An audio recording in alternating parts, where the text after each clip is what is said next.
Prediksi saya revenue dari sawit itu di tahun 2029 bisa meningkat sekarang itu 62,3 miliar menjadi 150 miliar dolar. Bayangkan itu.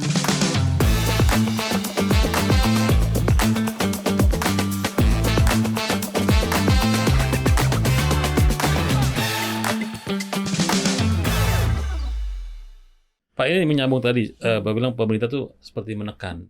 Masuk sekarang nih ada kebijakan DHE, ya kan, devisa hasil ekspor. Itu kan wajib kan dimasukin di dalam negeri setahun. Nah, kalau dari obrol-obrolan dengan mungkin para konglomerat sawit, Pak, mungkin Pak Sahat, mereka tuh gimana sih posisinya, Pak? DHE ini, Pak. Pertama, Keberatan atau gimana, Pak? ya, pertama itu shock. Shock ya mereka ya, Pak? Tadinya 3 bulan, Jadi setahun. sekarang diprolong ke 12 bulan. Nah, ini kan modal kerja. Berarti modal kerja ini dia harus pinjam lebih lagi kan?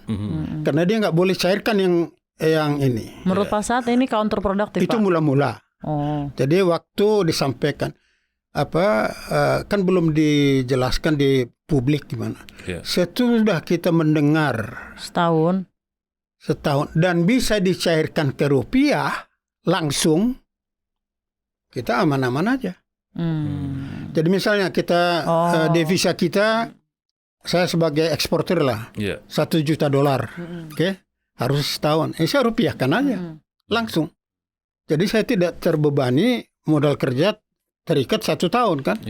Nah itu nggak masalah sebetulnya. Persoalannya adalah apakah bank siap menerima ini. Sekarang bank nggak pernah ngeluh kan. Memang di mana masalahnya siapnya? Gini, likuiditas. Bank itu kan harus berputar. Iya, Mas. Jadi mereka akan tertanam selama setahun.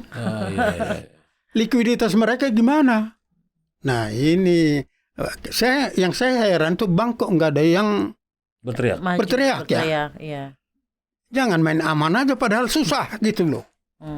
Kita jelas nggak masalah. Tapi kemarin dari kasus yang kalau yang DHE 3 bulan so far oke nih ya, Pak ya. So far oke. Kita siap lah karena udah ya, jalan. Mas ya, naiknya jadi 12 bulan kan. Kita udah siap. Udah ada komunikasi yang terjalin, Pak, sama asosiasi sama Himbara dan teman-teman perbankan. Udah, ya. Dan mereka oke-oke aja bilang ya. Ya perbanknya yang likuiditas mereka mau dari mana? Iya. Bagi kita sih langsung aja jalan kan. Oke, kita kan perlu rupiah karena modal kerja kita kan rupiah kan. Kecuali sebagian barang kita import. Nah itu kita perlu dolar. Itu jadi bagi kami mula-mula dulu ketakutan modal kerja akan di mana, apakah perbankan siap, tapi begitu bisa dicairkan segera. Oke. Terus mengenai regulasi baru, Pak, tentang pengetatan anggaran pemerintah, kira-kira gimana nih Pak pelaku sawit melihat? Nah, kami melihat sesudah mendengar statement-statement dan juga pemberitaan dari pemerintah. Saya tidak melihat itu pengetatan anggaran. Oke. Menarik ini. Yang saya lihat itu pengalokasian lebih ke arah yang produktif. Refocusing ya? Iya, lebih fokus. Saya kira bagus saja. Oke. Cuma dipermainkan orang seolah-olah narasi lagi nih Pak ya. Ini ya, kontraktor memang banyak yang kurang, ya toh. Teriak ya Pak? Teriak dia karena bisnisnya dia berkurang. Atau, tapi ya oke, pengetatan bukan pengetatan anggaran saya lihat, realokasi. Tapi direct impact-nya langsung ke industri kelapa sawit kira-kira ada nggak ada? Nggak ada ya. Nggak ada. Oke, jadi memang ini lebih kepada narasi aja ya Pak. Iya. Fokusnya anggaran dan lain-lain. Dan terakhir Pak, Pak Sahat kira-kira melihat masa depan sawit Indonesia itu seperti apa sih Pak, dan bagaimana strategi agar harta karun Indonesia ini tentunya bisa ngasih manfaat yang luar biasa besar buat Indonesia gitu Pak, dan tidak ada expiry date yang kayak zaman rempah-rempah kan ada expiry date karena memang pengelolaannya tidak baik.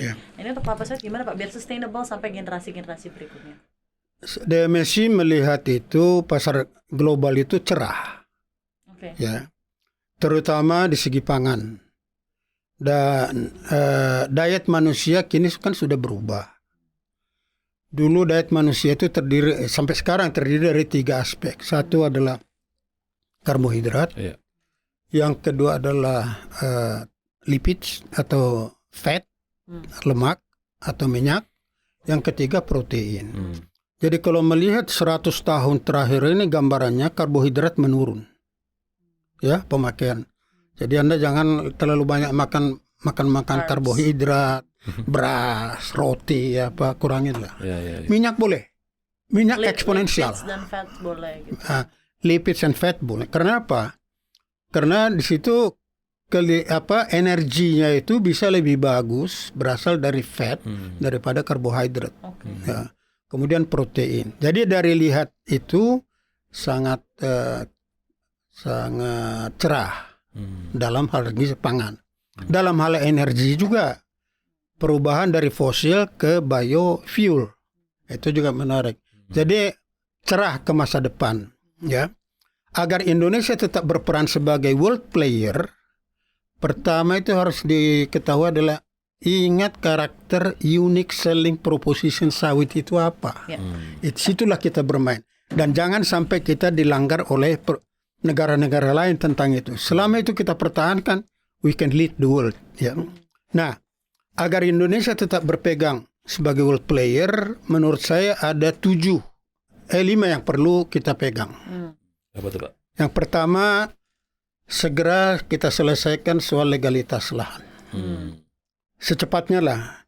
Kemudian dalam aspek di nomor 1 ini juga, tingkatkan produktivitas. Yang sekarang rata-rata di Indonesia, baik ketiga player kira-kira 16,5, dalam tempo 5 tahun di masa Pak Prabowo Gibran, bisa menuju ke 21,1 ton. Ya. Dengan demikian, perkiraan saya dengan meningkatnya itu nanti akan bisa lebih bagus lagi kalau kita tetap jalankan. Yang kedua, menjalankan regenerative agriculture. Ya. Karena tadi saya belum selesai. Tingkat produktivitas kita itu turun, ada 2 penyebabnya. Yang paling besar. Karena penyakit tanaman. Dan juga tanah. Produktivitas tanah ya Pak ya. Yang tidak kita pernah pikirkan. Karena apa? Regenerative agriculture itu adalah sebagian dari biomass yang dihasilkan produksi itu harus dikembalikan ke kebun. Remediation, the soil to remediate. Sehingga dia bisa apa? Dengan demikian kita tidak tergantung pada pemupukan kimia. Ya, sekarang kira-kira ya rata-rata pemakaian 8 kg pupuk kimia per pohon per tahun. Itu terlalu tinggi. Karena apa? Soil kita kurang fertile. Tapi kalau kita sudah humusnya kembalikan dengan bioorganic fertilizer, kembalikan, itu bisa turun ke 5. Sehingga tingkat produktivitas kita tinggi, cost kita juga bisa rendah. Nah, itu menjalankan regeneratif ya. Kemudian nomor 3, mengembangkan areal perkebunan sawit seperti yang disampaikan oleh Pak Prabowo Gibran. Itu lahan-lahan terdegradasi yang jumlah airnya tinggi, curah hujannya tinggi, segera kita catat di mana saja itu. Jadi kalau bisa 500 juta hektar dialokasikan lahan itu ke BUMN, termasuk badan usaha penghasil biofuel. Dalam ini kita tahu adalah Pertamina. Kemudian ya di samping itu juga kita mulai menanam pohon-pohon non sawit, tapi jadi menghasilkan menghasilkan minyak. Menghasilkan minyak. Ya. Itu ada di Indonesia. Jadi dunia itu tidak bisa lagi nyerang kita dari sawit. Karena ada tanaman lain. Ada tanaman lain. Nah ini sangat strategis. Yaitu ada 3 pohon, nyamplung, kesambi, sama pongam. Kayaknya kita perlu mulai investasi ini nih. Investasi pohon-pohon ini, Pak. Itu. Nih, Pak, karena peluang ini, Pak. Sangat. Iya. Peluang ini. Dan di same time kalau misalnya kita bisa nanam ini, sawit kita juga tidak diganggu gitu ya, Pak. Tapi dalam hal ini juga ada produktivitas yang bertambah gitu. Dan kita bisa bilang ke dunia, kami bikin biofuel bukan hanya dari sawit. Nice. Tidak ada konflik. Wah, aman kita. Ini yang segera harusnya dilakukan. Gimana Pak soal inovasi dan anak muda ini sekarang udah ngerti belum sih Pak soal? Belum. Disitulah perlu sosialisasi. Ini melalui podcast ini saya harapkan ini yang perlu dikembangkan. Ini ya, Pak, perlu dikembangkan. Tapi dicoba dulu bikin percobaan tanaman. Dan kita minta kalau BUMN sudah mengarah ke situ, terutama penghasil minyak fosil, Itu mencoba. Itu nomor 3 tadi. Nomor 4, mengembangkan kawasan ekonomi khusus. Jadi kalau saya bayangkan ya, tahun 2029 kalau tingkat produktivitas kita tinggi, kita akan bisa menghasilkan kira-kira 80 juta ton. Kalau produktivitas kita tinggi ya. Nah, nggak mungkin kita serap semua. Maka kita pun harus strategi. Jadi yang saya pikirkan adalah karena kita pemain dunia, kita harus menghemat ongkos angkut. Jadi kita harus bikin ada 3 lokasi kawasan ekonomi khusus untuk industri sawit. Satu di pantai barat, itu bisa di dekat kampungnya ada ini, daerah Madinah, ya, atau Sibolga, pantai barat. Nah itu untuk daerah-daerah Eropa, kemudian India, Pakistan, Timur Tengah, dan juga sampai ke Eropa Tengah. Itu kebutuhannya luar biasa besar. Nah, ke arah utara, ke Cina, Jepang, dan Korea, kita Maloi sudah ada sebagai kek industri sawit. Nah, ke arah timur jangan lupa Amerika, Kanada, Amerika Latin, kita taruh di Papua. Jadi jangan minyak dibawa ke Jakarta, diekspor ke Amerika. Itu udah geblek namanya itu kan. Nah, terus Pak, kira-kira 5, 6, 7 apa lagi nih Pak berarti? Itu nomor 4 tadi, kek tadi. Nomor 5 adalah kini udah saatnya Indonesia merubah pola pengelolaan industri sawit. Yang tadinya dikelola oleh 17 kementerian, kami sarankan satu aja yang nangani. Fokus. Kita perlu bentuk badan otorita pengelola sawit nasional. Seperti di Malaysia gitu ya? Ya, jadi fokus gitu ya. Fokus. Dan dia menentukan harga, dia menentukan semua, perwakilan di luar negerinya juga dia, dan dia semua yang mengelola. Political willingness juga sih dari pemerintah kita untuk memajukan ini kan. Itu kita harapkan. Itulah kelima tadi. Jadi saya ulangi kelima tadi. Pertama adalah persoalan legalitas tanah diselesaikan. Kemudian kedua, menjalankan regenerative agriculture. Yang ketiga, kembangkan areal perkebunan sawit yang baru dengan menanam pohon-pohon baru selain daripada pohon sawit. Yang keempat itu kembangkan kawasan ekonomi khusus, barat, utara, timur. Nah yang kelima itu badan.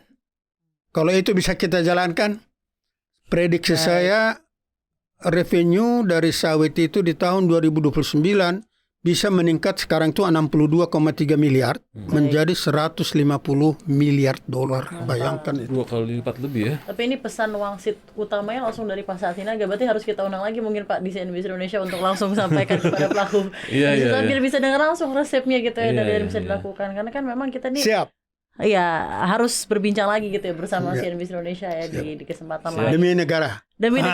Oh iya dong Pak, seperti tadi bilang kan ini kan komoditas yang luar biasa untuk kemajuan kita dan generasi berikutnya. Jadi jangan sampai kita seperti komoditi yang lama-lama itu. Gula dan mari kita bangunlah.